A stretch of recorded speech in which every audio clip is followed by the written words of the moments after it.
Division ہے وہ اللہ تعالیٰ نے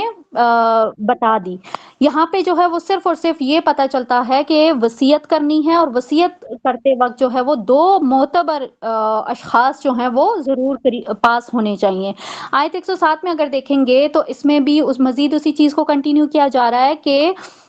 یہ جو دو گواہ ہوں گے، ٹھیک ہے، یہ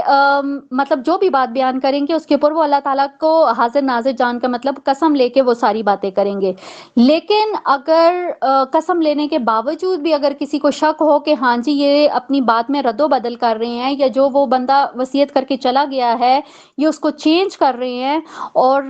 کوئی اور اس چیز کو یہ بہت مطلب وہ شور ہے کہ یہ لوگ غلط کہہ رہے ہیں، تو وہ پھر جو ہے وہ ان کی جگہ پہ اللہ کی قسم اٹھا کے تو وہ کہے گا کہ یہ لوگ جو ہے وہ غلط بیانی کر رہے ہیں یا زیادتی کر رہے ہیں. تو یہاں پہ اللہ تعالیٰ نے اس چیز کو مزید جو ہے وہ کلیئر کر دیا. اسی طرح سے اگر آخری آیات میں دیکھیں تو اس میں کیا فرمایا گیا کہ کسی کی بھی بے عملی کو، ٹھیک ہے، اپنی بے عملی کا جواز نہیں بنایا جا سکتا. اب کیا مطلب ہے اس بات کا؟ جیسے ہم یہ دیکھتے ہیں نا کہ اہل عرب بھی یہ بات کہتے ہوتے تھے یا یہودی بھی یہ بات کہتے ہوتے تھے کہ بھائی ہمارے باپ دادا نے، ایون تعویل عام میں اگر ہم دیکھیں تو آج ہمیں بھی یہ بات بہت سننے کو ملتی ہے کہ ہمارے باپ دادا نے تو یہ کام نہیں کیے تو ہم کیوں کریں، رفع الیدین ہمارے باپ دادا نے نہیں کیا، ہماری فیملی میں کوئی اور نہیں کرتا تو ہم کیوں کریں. تو یہ والی جو چیز ہے نا، اس کو بتایا گیا کہ کسی کی بھی بے عملی کو آپ جو ہے وہ اس کا جواز نہ بنائیں کہ فلاں نے نہیں کیا تو ہم بھی نہیں کریں گے. تو یہاں کلیئرلی اللہ تعالیٰ نے بتا دیا کہ ہر شخص اپنے عمل کا خود جواب دہ ہے. یہاں پہ جو ہے وہ ضرور اپنے لیے یہ دعا کرنی چاہیے کہ اللہ تعالیٰ ہمیں ہر چیز کا، ٹھیک ہے، اسپیشلی دین کا جو ہے نا وہ صحیح فہم عطا کریں، اور بہت اوتھینٹک چیزیں جو ہیں وہ ان سے روشناس کروائیں، اور پھر اس کے بعد اس کے اوپر عمل کرنے کی بھی توفیق عطا فرمائیں. آمین ثم آمین. یہاں پہ ہمارے یہ رکوع بھی کمپلیٹ ہو جاتا ہے. اگلا جو ہمارا رکوع ہے وہ ہے آیت نمبر 109 سے 115 تک. ٹھیک ہے، یہاں پہ دیکھیں گے ہم اس میں حضرت عیسیٰ علیہ السلام کا جو ہے وہ موسٹلی ذکر حضرت عیسیٰ علیہ السلام کا ہے. ٹھیک ہے، آیت نمبر 110 میں اگر دیکھیں تو اس میں جو حضرت عیسیٰ علیہ السلام کو جو معجزات دیے گئے تھے اللہ تعالیٰ کی طرف سے، ان کا ذکر ہمیں ملتا ہے. معجزات یہاں پہ الحمدللہ اس سے پہلے بھی ہم پچھلے لیکچر میں بھی پڑھ چکے تھے، لیکن پھر دوبارہ سے میں یہاں پہ ریپیٹ کر دیتی ہوں کہ اللہ تعالیٰ نے کون کون سے معجزات عیسیٰ علیہ السلام کو دیے تھے. سب سے پہلے تو اسی آیت کے اندر ہی اللہ تعالیٰ نے عیسیٰ علیہ السلام کو کیا کہا کہ جو اللہ تعالیٰ کی طرف سے ان کے اوپر انعامات ہوئے تھے ان کو یاد کرو. اب انعامات کون کون سے ہیں کہ جو انہوں نے اپنے بچپن میں ہی جو تھا وہ گفتگو کی تھی، ٹھیک ہے، وہ بھی اللہ تعالیٰ کی طرف سے ایک چیز تھی. ظاہرہ ہم یہ جانتے ہیں کہ کوئی بھی بچہ جو ہے وہ ایک اسپیسیفک ایج ہوتی ہے، ایک پیریڈ ہوتا ہے جب وہ آ کے وہ بات کرنا اسٹارٹ کرتا ہے. جبکہ حضرت عیسیٰ علیہ السلام جو تھے انہوں نے بالکل مطلب پیدائش کے فوراً بعد جب وہ ان کی والدہ ان کو لے کے گئی تھی قوم کی طرف تو انہوں نے جھٹلایا تھا اور وہ الزام لگا سارا. الحمدللہ یہ ساری چیزیں ہم پڑھ چکے ہیں تو بہت اچھے سے آپ اس چیز کو انڈرسٹینڈ کر سکتے ہوں گے کہ یہ کون سی بات کی جا رہی ہے. پھر وہ بھی اللہ تعالیٰ کا ایک احسان تھا. پھر اس کے بعد اللہ تعالیٰ نے ان کو کتاب دی، حکمت دی، تورات اور انجیل دونوں کا ذکر ملتا ہے. ٹھیک ہے، یہ بھی اللہ تعالیٰ کی طرف سے تھا. پھر اس کے بعد ایک جو معجزے کے طور پر ان کو وہ جو مٹی کے وہ بناتے ہوتے تھے، پرندے بناتے ہوتے تھے، پھر اس سے پھونک مارتے تھے تو وہ پرندہ اڑ پڑتا تھا. تو یہ بھی اللہ تعالیٰ کی طرف سے ایک معجزہ تھا. اس کے علاوہ ایک اور معجزہ یہ تھا کہ وہ اندھے اور کوڑیوں کو جو تھا وہ ٹھیک کر دیتے تھے، اور ایک معجزہ یہ بھی تھا کہ وہ مردوں کو زندہ کر دیتے تھے. اب ان ساری چیزوں کے بعد اللہ تعالیٰ نے ان سب کے ساتھ اللہ تعالیٰ نے کیا کہا کہ میرے حکم سے، یعنی کہ یہ جتنے بھی معجزات حضرت عیسیٰ علیہ السلام کو اللہ تعالیٰ نے عنایت فرمائے تھے ان سارے کے سارے ان میں ان کا کوئی بھی عمل دخل نہیں تھا. وہ جو کچھ بھی کرتے تھے وہ سارا اللہ تعالیٰ کے اذن سے کرتے تھے. اب اس بات کو نا ہم نے بہت اچھے سے ذہن میں بٹھانا ہے کیونکہ آگے جو ہے نا اسی سے ریلیٹڈ جو چیزیں ہوں وہ ہمارے ساتھ آئیں گی تو انشاءاللہ پھر ہم اس کو اچھے سے سمجھ سکیں گے. اب یہاں پہ دیکھیں کہ اللہ تعالیٰ نے کیا کہا آیت نمبر 111 سے 115 میں اگر دیکھیں تو اس سے پہلے حضرت عیسیٰ علیہ السلام کے وہ سارے معجزات کا ذکر ہوا. اب جو تھا ان کے حواری جو تھے، ٹھیک ہے، جو حضرت عیسیٰ علیہ السلام کے جو ماننے والے تھے، ان کی طرف سے ایک عجیب قسم کا مطالبہ جو ہے وہ اس رکوع میں نظر آتا ہے. انہوں نے کیا مطالبہ کیا حضرت عیسیٰ علیہ السلام سے کہ آپ اللہ تعالیٰ سے یہ دعا کریں کہ وہ ایک ایسا دسترخوان نازل فرمائیں جس میں لذیذ کھانے ہوں، ٹھیک ہے. اور اس کی فرمائش انہوں نے کیوں کی؟ تاکہ وہ ان چیزوں کو یا اس دسترخوان کو ہم یہ دیکھیں اللہ تعالیٰ کی طرف سے ہے، تو ہمارے دل کو نا یقین، پختہ یقین ہو جائے گا کہ واقعی جو حضرت عیسیٰ علیہ السلام ہے وہ اللہ تعالیٰ کے نبی ہیں، ٹھیک ہے، ان کی تعلیمات سچی ہیں، برحق ہیں. اب انہوں نے تو اپنی طرف سے فرمائش کر دی، ٹھیک ہے، لیکن اس کے جواب میں اللہ تعالیٰ نے کیا فرمایا کہ اگر تو یہ لوگ ایسا کوئی فرمائشی معجزہ دیکھنا چاہتے ہیں، ٹھیک ہے، معجزہ اگر آ گیا پھر اس کے بعد بھی اگر انہوں نے کفر کیا، جیسے انہوں نے کہا نا کہ ایک قلبی ایمان جو ہے یا یقین جو ہے وہ ہمیں حاصل ہو جائے کہ واقعی حضرت عیسیٰ علیہ السلام جو ہیں وہ اللہ تعالیٰ کے نبی ہیں، تو اگر وہ معجزہ دیکھنے کے بعد بھی اگر ان کے دل میں شک ہوا تو پھر ان کو ایسی سزا ملے گی کہ جیسی سزا اس سے پہلے کسی کو بھی نہیں دی گئی ہوگی. تو یہاں پہ اللہ تعالیٰ کی طرف سے ایک بہت ہی سختی والا جو ایک ایلیمنٹ ہے نا وہ نظر آتا ہے. اسی طرح سے آگے دیکھیں، اگلا جو رکوع ہے ہمارا پارے کا چھٹا رکوع ہے، اور اس کا سورہ کا جو ہے وہ 16واں رکوع ہے، اور یہ آیت نمبر 116 سے لے کر 120 تک ہے.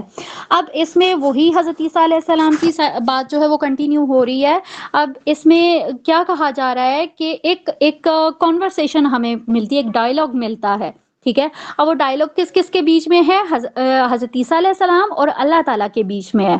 ٹھیک ہے. اب قیامت میں اللہ تعالیٰ حضرت عیسیٰ علیہ السلام سے پوچھیں گے کہ کیا آپ نے لوگوں کو یہ کہا تھا کہ مجھے اور میری جو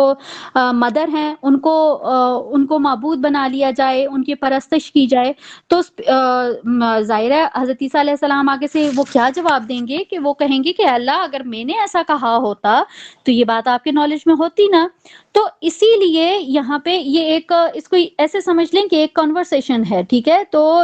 جب اللہ تعالیٰ ان سے پوچھیں گے تو وہ بھی سیم ایسے ہی جواب دیں گے کہ کیا اللہ تعالیٰ آپ کے علم میں تو ہے، اگر میں، ظاہرہ اللہ تعالیٰ علیم ہے، اللہ تعالیٰ خبیر ہے. تو انہوں نے کیسے جواب دیا کہ اگر میں نے ایسا کہا ہوتا تو پھر تو آپ کے علم میں ہوتا، آپ تو جانتے ہیں کہ میرے جی میں کیا ہے، میرے دل میں کیا ہے، لیکن مجھے یہ نہیں معلوم کہ آپ کے دل میں کیا ہے، ٹھیک ہے. ہم یہ چیز کبھی بھی بحیثیت انسان یہ کبھی بھی تصور بھی نہیں کر سکتے ہیں کہ ابھی اللہ تعالیٰ جو ہے وہ اللہ تعالیٰ کا کیا ارادہ ہے، اللہ تعالیٰ اگلے لمحے کیا کرنے والا ہے، ٹھیک ہے. لیکن اللہ تعالیٰ اس بات پہ قادر ہے کہ اس کو یہ معلوم ہوتا ہے کہ انسان کے دل میں کیا ہے. تو سیم یہاں پہ وہی والی چیز جو ہے وہ حضرت عیسیٰ نے بھی بیان کی ہے کہ مجھے نہیں، میرے دل میں جو ہے وہ تو آپ بہت اچھے سے جانتے ہیں، لیکن آپ کے دل میں کیا ہے وہ میں نہیں جانتا. لیکن اگر تو آپ ان شرک کرنے والوں کو سزا دیں گے، عذاب دیں گے، تو یہ آپ کا اختیار ہے، لیکن وہ آپ کے بندے ہیں، اگر آپ انہیں معاف کر دیں تو آپ جو ہیں وہ زبردست ہیں اور حکمت والے ہیں، ٹھیک ہے. اسی طرح سے پھر اللہ تعالیٰ آگے سے فرمائے گا کہ دنیا میں سچوں کو سچ بولنے کا نقصان ہوتا رہا ہے، لیکن آج کے دن انہیں ان کا سچ فائدہ دے گا. اور یہاں پہ اللہ تعالیٰ کیا فرمائیں گے کہ انہیں ہمیشہ کے لیے ایسے باغات میں داخل کر دیا جائے گا کہ جن کے نیچے سے نہریں بہتی ہیں. اور کتنی خوبصورت بات اللہ تعالیٰ کی طرف سے کہ رضی اللہ عنہم ورضوا عنہ، کہ اللہ تعالیٰ ان سے راضی ہو گیا اور وہ اللہ سے راضی ہو گئے. یہی ہے عظیم کامیابی. اب یہاں پہ دیکھیں اللہ تعالیٰ نے کیا کہا، کس طرح سے ریوارڈ دیا کہ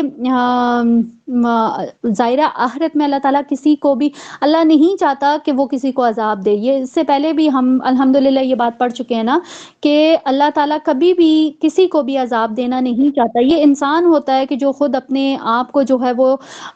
پریشانیوں میں، مصیبتوں میں یا گناہوں میں مبتلا کر دیتا ہے. لیکن اس کے برعکس اللہ تعالیٰ نے کس طرح سے کہا، وہ لوگ کہ جو اللہ تعالیٰ سے راضی ہو گئے تو اللہ بھی ان سے راضی ہو گیا. اب اگر اس بات کے اوپر غور کیا جائے نا تو یہ بہت گہری بات ہے کہ وہ اللہ سے راضی ہو گئے. تعویل عام میں دیکھیں تو آج اگر میں اپنے اندر جھانک کے دیکھوں تو کیا میں اللہ سے راضی ہوں؟ کیا آپ لوگ اللہ تعالیٰ سے راضی ہیں؟ مطلب کہنے کو تو یہ بات بہت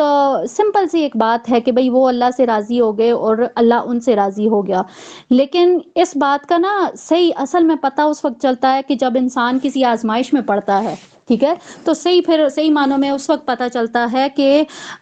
ہم کتنے اللہ تعالیٰ سے راضی ہیں۔ تو یہاں پہ ضرور اللہ تعالیٰ سے یہ دعا کریں کہ اللہ تعالیٰ ہماری زندگی میں بھی یہ وقت ضرور لائے کہ جب اللہ تعالیٰ ہمارے بارے میں یہ کہے کہ وہ اللہ سے راضی ہو گئے اور اللہ ان سے راضی ہو گیا، تو یہ ایک بہت بڑی کامیابی ہے۔ اللہ تعالیٰ نے خود ہی آیت میں یہ بتا دیا۔ اللہ تعالیٰ یہ کامیابی ہم سب کو عنایت فرمائے، آمین ثم آمین۔ بہت خوبصورت آیات کے اوپر، بہت خوبصورت باتوں کے اوپر جو ہے وہ سورہ آل عمران کا اختتام ہوا ہے،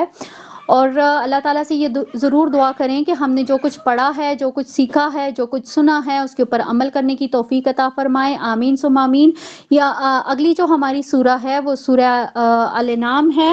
ٹھیک ہے، اور اس میں 165 آیات ہیں اور 20 رکوع ہیں، ٹھیک ہے۔ اور یہ جو سورہ ہے یہ مکی سورہ ہے، اور اس میں ہم دیکھیں گے کہ زیادہ تر جو بات کی گئی ہے یا جو مخاطبت کی گئی ہے وہ مشرکین مکہ کے ساتھ ہے، اور